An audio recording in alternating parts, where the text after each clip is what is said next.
in the name of national security, what are you doing to help? Well, I'll tell you, he is a United States Senator. He stands behind his conviction, and I'm going to stand behind mine. What I've done for national security in the first 8 months, a lot of times people think on foreign soils, but I'll tell you, one of our biggest threats right now is at the southern border. Fentanyl is coming across this border 17 to 1. The cartel is flying 17 drones compared to 1 drone at the southern border. It's a threat, and it's going to kill another generation if we don't do something about it. In committee this last week, it was brought up that we've got to do something about this, and I told the other side of the aisle, you want to do something about it? I've got multiple companies here in North Alabama that could neutralize this threat within a matter of weeks. The big thing is you have to admit you've got a problem before you can solve it. And right now, this administration doesn't see there's a problem on the southern border. Right now, Alabama is being called out every day for the military promotions, for the lack of movement in that direction. Is there anything you are actively doing with other fellow congressmen and senators to try to resolve this issue? Yeah, I'm calling out the Secretary of the Air Force for this decision he and General Dickinson made, taking Space Command to Colorado rather than bringing it to Redstone Arsenal. 21 categories, everybody's aware of it. Redstone Arsenal was number 1, Nebraska was number 2, Colorado was number 5. And when you are dealing with national security issues, the last thing you want to do is put the 5th best on the field to fight. Right now, this situation is not over. I believe it's time to bring General Dickinson, the Secretary of the Air Force in. Let's swear them in and let's get them honest for once in their life. Are you doing anything to convince Tommy Tuberville to lift the blockade so more than 300 promotions can occur in the name of national security? I'm an 8-month congressman representing Alabama. Tommy Tuberville is a full-grown man. He's representing in the U.S. Senate. That's up to him. He's got to make those decisions, and I'm going to be making mine. If you were in his shoes, would you do the same thing? I'm not in his shoes. I can't make that decision. Back to General Dickinson, what exactly did he tell you all in June that made you so rest assured? Well, first of all, General Dickinson told us that he would not be making the decision. He met with all 7 members of Congress, both senators, and also said that he could recommend nothing less than Redstone Arsenal based on the facts, national security, and what did he do? All of a sudden, they started pointing at each other, handed the situation, and based on what we've been told, General Dickinson made the call. It's interesting that local reports brought it out this week. He bought a $1.2, $1.3 million farm there in Colorado. At the same time, he was telling the Alabama delegation that it should be going to Redstone Arsenal. What we're going to do, let's get them in the full committee of the House Armed Services. I think Mike Rogers has also got a few questions he wants to ask. And if you look at how the Constitution is set up, the United States Congress is the purse string. So we're going to be sure that we do what's right for national security. And until that happens, I'll be voting not to fund it, and they can't go vertical with it. At this point, with the announcement being made, what are the chances that you're going to get a partisan decision?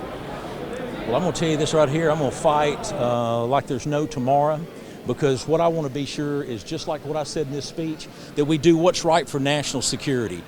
And I'm going to tell you this right here. If they would have chose number 2, it was a close race between us and Nebraska. It might have been hard, but whenever they try to put the number 5 on the field, I want to know if the big guy's getting him a little something out of this. I want to know why they recommended the 5th best. Can you imagine if we went in here and awarded the 5th best on contracts with everybody in this room? It'd be a 3-ring circus, and I think it's compromising our country. But at this point, is it safe to say that it would be a long shot to the person?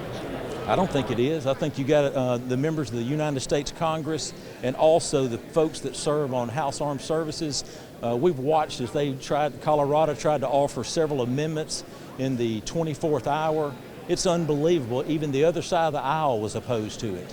I think that speaks volumes about what's going on here. We found out that they were spending $52 million to lease a multi-story building. It's 9 miles outside of the military base with 0 force protection. Anybody with walking around sense knows that you wouldn't put the highest classified documents of our country in a building that has no security. What will you do in September?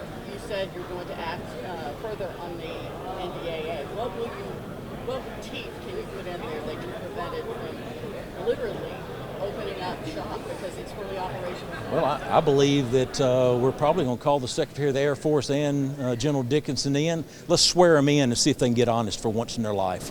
To that same logic you had about the fifth place Right. Space Comm position being awarded the Right. role, we got 3 heads of our military branches in acting roles. They can't operate in their full capacity if they're not sworn in. Just not to belabor the point, but it's this, the same logic applies there to Tuberville's Yeah. blocking. So Well, I just want to see the logic is consistent there.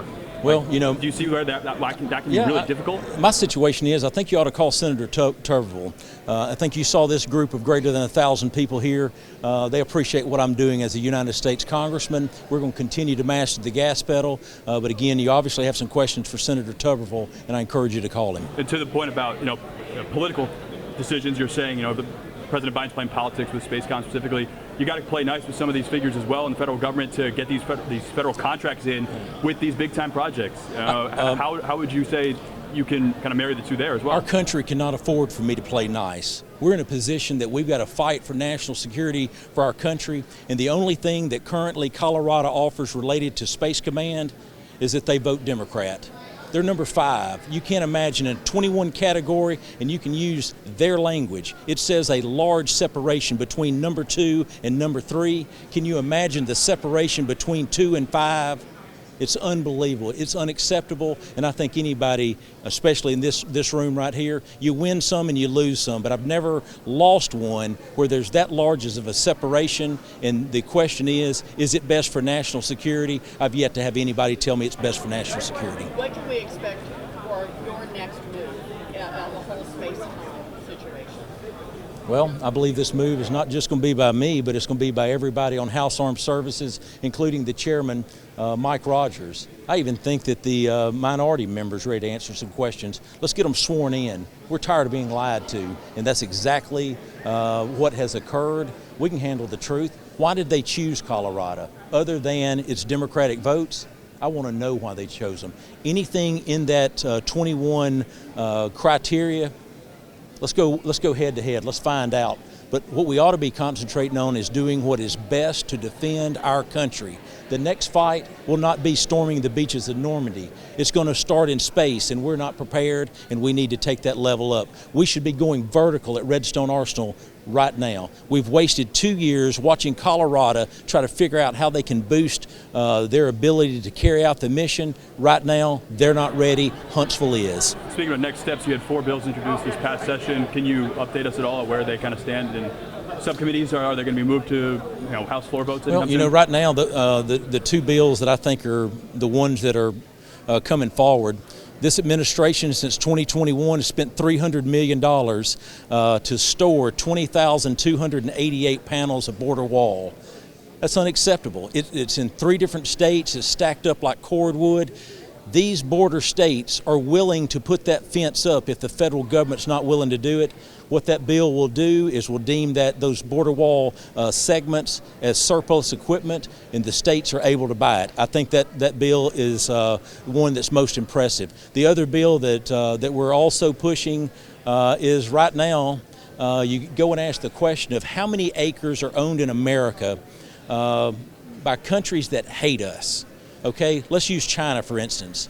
380,000 acres are owned in America or leased in America by the Chinese government or the Chinese people. This is a threat to not just national security, but to the food chain, the fiber chain. And what's interesting is these 380,000 acres, most of it, those acreages, are located around military installations. And I'll promise you, it's not for the betterment of America. How this has got away this long is unbelievable, but what I'm doing is offering a bill, and I think I've got 32 co-sponsors from both sides of the aisle. It shows that there's a lot of people in Congress that are sick of what's going on. This is going off-beat path, so to speak. The Alabama Republican delegation endorsing President Trump last week and some other state officials. Is there a drawback in that? Could that discourage other Republican candidates from coming to Alabama to campaign? Well, I'll be honest with you, I don't know what discourages them. Our republic is alive and well. I endorsed President Trump last term. He did everything he told us that he was going to do. He put conservatives on the Supreme Court. He lowered gas prices. He got us to energy independence. The list goes on. Lower inflation, you look at the interest rates. Look at what we're dealing with now. Whether you're a Democrat or Republican, you're paying more every time you go to the gas station or you go to the grocery store. I think the facts speak for themselves, and the big thing is this 24 election that's coming, I just encourage everyone to get out and vote because our country deserves better. Of course, the president was indicted in Georgia, I think it's 91 felony counts he's been indicted for across 4 different districts. Does there come a point in time that matters, that will factor into your decision to support him or anyone else's? I'll tell you this right here. Have you ever seen a president that has been gone after like this? I think this right here is what has made him appeal more to the people of America. They know they're trying to get him out of this race. We've never seen this like this at any point. It doesn't matter if it's Hillary Clinton. Just go down the list of the things that's going on. We've never seen a former president attacked at this level, and I'll promise you there's some other presidents that probably did worse than what he did. After an insurrection, 2 impeachments, 4 indictments, really, you think that's not worthy of that kind of pressure? You look at where our country is today. If you believe Joe Biden is the right guy for the job, we'll respectfully disagree with each other. That's fine. And to the programs that Joe Biden had, the Infrastructure Act, and specifically that funding was helped for your trip earlier this morning with AdTran. We're talking about billions of dollars. Alabama got $1.4 billion to Alabama off of the broadband equity stuff. Yep. There's still some stuff happening here that's impacting Alabama and what can be seen in a positive way. I'm kind of curious as to how do you find the congruence there as well? Well, I'll tell you this right here. There's a lot of things that are affecting us here in Alabama. You look at the inflation, you look at a $32 trillion debt. I believe the majority of the people of the state of Alabama are frustrated with that. You look at the inability to make conversation. That's the thing.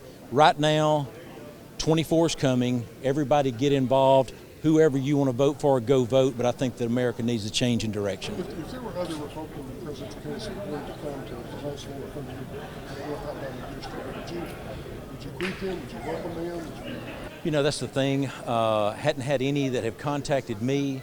You think about it, Trump was third in the primary in 2016 when we hosted him then. The big thing is people know that North Alabama, what we do for national security. Again, I'm sure there's other parties that may host others. I think it's our responsibility to host them so that they understand the people here, whether they're Democrat or Republican, but it won't be me hosting them. I've made a commitment to Donald Trump. He's done everything that he told me that he was going to do, and the other thing is I wish everybody could meet him personally. What some of the media has done to him is totally unfounded, but I'll tell you this right here. He loves America, and that right there is one thing that sticks out, and he understands the threat on the world stage. He's never bowed down to any of them, and I'll tell you this right here. Ask yourself, are we safer today than we were when Donald Trump was president? And that's a question for each to answer for themselves. You got along really well with Mitch Landrieu this morning, talking about the inability to make conversation. It seems like you guys were making pretty good conversation, especially about federal investment in hyper-local business and hyper-local issues. So you look at it, the national government is needing a lot of the technology that we have here in our city. AdTran is a perfect example. If this was just about Huntsville and North Alabama, it'd be one thing. AdTran plays on the world stage. Nothing against Mitch. I'm honestly, I'm proud to welcome him to the Rocket City. I think that they'll understand more about what we do, and it was pretty impressive what he was shown this morning. So when you talk in your speech about government spending or a regulatory agenda and combating that, where does billions of dollars in federal investment in infrastructure-related spending fall into that? Is that a separate category to you? Does that Well, I'll tell you this right here. The thing is, and you know that this occurred before I was a congressman, it is a done deal, but I'll tell you this right here, $32 trillion debt. We cannot do government as we have always done it. We've got to reduce government. That's what we've been working on, and I'll tell you this right here. Whenever they start announcing Space Command going to the 5th most qualified place in Colorado, people want to know, why do we have a $32 trillion debt? It's because of decisions like that by this administration. I'm ready for the solutions to that problem. Award it to the most qualified, but you start looking at the 5th most qualified, it's going to cost this country millions, if not trillions of dollars to make that happen. Very One last quickly, question. You have asked multiple times for all the documentation for Space Command. You've asked Dickinson, you have asked Kendall. Do you have any legal stance if they're not giving it to you and not turning it over? Well, that's the thing. That's the thing that we're looking at right now, because it is frustrating whenever you've got the leadership and you ask for documentation, emails, things of this nature. But this is why it doesn't surprise us whenever they awarded this to Colorado, because they lied to our face. Everybody knows it. Then all of a sudden they start trying to walk it back. This is what you get with this administration. So we're going to continue to try to work through it. But again, I want what's right for national security, and I believe that the majority of the members of Congress do also. You look at it, I want to commend Terry Sewell. She also disagrees with this. She's from South Alabama, a congresswoman, born in Huntsville, but I'm just telling you right now, she stood up and said this is absolutely unacceptable, and it doesn't take. Even Adam Smith, that's on the same committee, the ranking member of the Democrats, they offered some amendments in the 24th hour for Colorado, and absolutely it got obliterated by both sides of the aisle. That shows how disingenuous this process has been. So we'll see action by when? We'll be back in session. I feel you'll see a lot of action by September. When's the next time you're going to be in town? Just kind of like planning purposes. I'm in and out. I'm here for a couple of weeks. All right. Thank you. Thank you. Thank y'all. you, Dale. Appreciate it.